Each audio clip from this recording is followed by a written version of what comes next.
नमस्कार दोस्तों, स्वागत है आपका आपके ही चैनल लर्न टू अर्न में। दोस्तों, आज हम कोई स्पेसिफिक स्टॉक एनालिसिस नहीं करेंगे। आज कुछ नया सीखेंगे। किस तरह हम कम टाइम में या फिर थोड़ा पेशेंस रख के किस तरह हम अपने पोर्टफोलियो को स्ट्रॉन्ग बना सकते हैं या फिर अपने इन्वेस्टमेंट को किस तरह हम बढ़ा सकते हैं, वो भी सिस्टमेटिकली। हाँ दोस्तों, तो as a disclaimer, this video is only for educational purpose. I am not a SEBI registered analyst, so no buy or sell call is given here.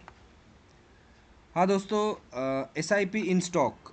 आजकल एस आई पी हर चर्चे में है। हम जब भी टीवी खोलते हैं तो S I P S I P S I P S I P in mutual fund, ये सही है। तो हम लोग जानते हैं कि एस आई पी क्या है, सिस्टमेटिक इन्वेस्टमेंट प्लान है। तो हम ये म्यूचुअल फंड के थ्रू तो करते ही हैं, या फिर हम पहले जब हम बैंकों में पैसे पैसे रखते थे या फिर अभी भी रखते हैं, आर डी प्लान, ये भी एस आई पी के तरह ही है। तो अब क्या ये एस आई पी हम स्टॉक में कर सकते हैं? तो अगर कर सकते हैं तो ये कैसे कर सकते हैं, व्हाट, हाउ और क्यों करेंगे, ये भी हमको जानना चाहिए कि अगर हम एस आई पी अगर स्टॉक में करते हैं तो ये क्या क्या है, क्यों है और क्यों करेंगे। इन तीनों सवालों का जवाब आज हम खोजने की कोशिश करेंगे। तो S I P in stock जो है हम दो तरीके से कर सकते हैं। एक तो फिक्स्ड अमाउंट ऑफ मनी, हर महीने कुछ अमाउंट हम स्पेसिफिक स्टॉक खरीद सकते हैं, या फिर फिक्स्ड क्वांटिटी ऑफ स्टॉक हर महीने हम खरीद सकते हैं। अगर हम फिक्स्ड अमाउंट ऑफ मनी अगर यूज़ करते हैं 2 से 4 हज़ार के बीच, तो 2 से 4 हज़ार के बीच कोई पर्टिकुलर स्टॉक हम हर महीने खरीदेंगे।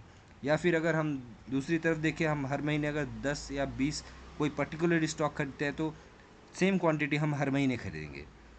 तो अगर पहले सिनेरियो में देखते हैं कि फ़िक्स्ड अमाउंट अगर हम लोग लगाते हैं तो इसमें क्या होता है कि टोटल नंबर ऑफ़ शेयर वो डिक्रीजिंग ऑर्डर में चला आता है, महीने दर महीने, क्योंकि हर महीने या फिर हर साल एक स्टॉक का प्राइस चेंज होता रहता है। तो उसमें हम लोग का इन्वेस्टमेंट सेम रहता है, तो नंबर ऑफ़ स्टॉक जो है कम जाता है।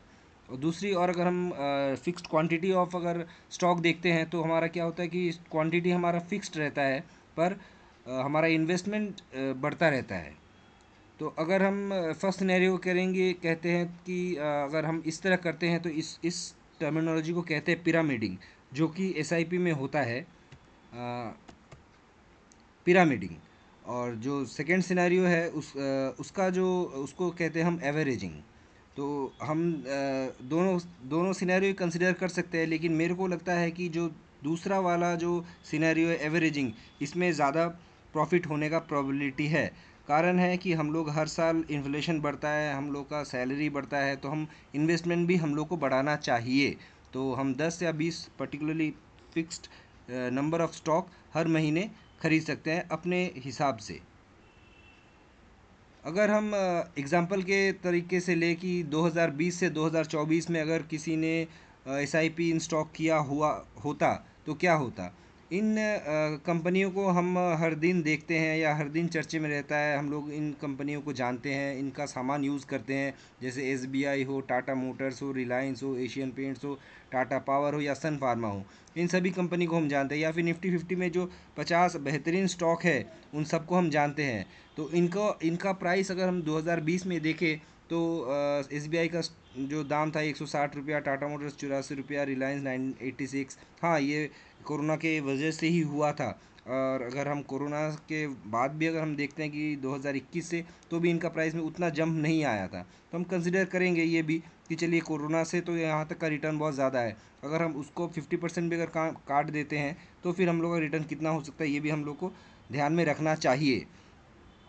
तो अगर हम कंसिडर करें कि चलिए एसबीआई का प्राइस अगर हम कंसिडर करते हैं कि कोई अगर बंदा एसबीआई में अगर किया होता 2020 से 2024 तक, तो 2020 में इसका दाम था 160 रुपया।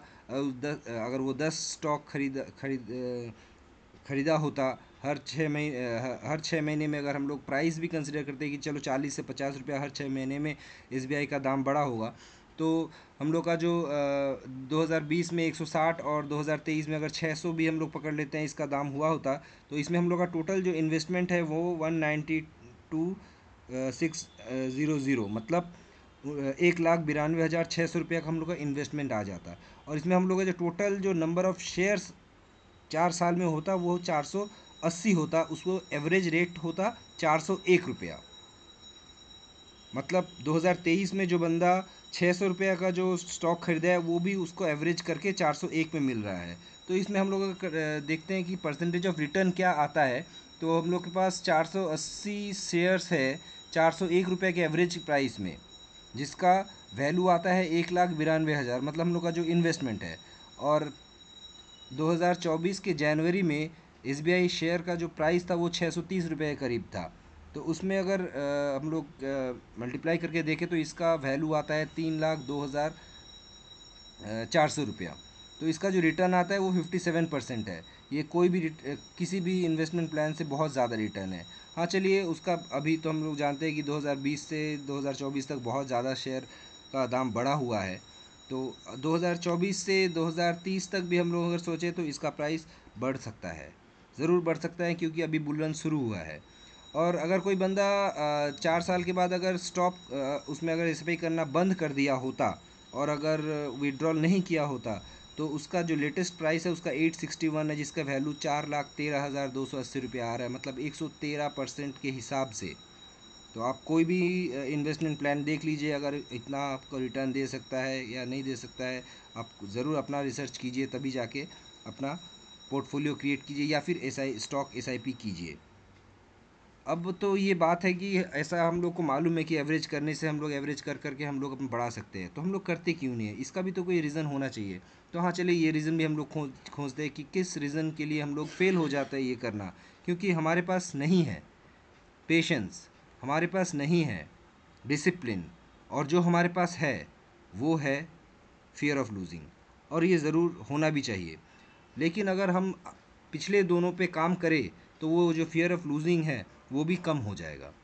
तो आप भी अपना रिसर्च कीजिए किस स्टॉक में आप अपने अनुसार निवेश कर सकते हैं। तो एसआईपी इन स्टॉक में ज़रूर मिनिमम 40 से 50% का रिटर्न आ सकता है।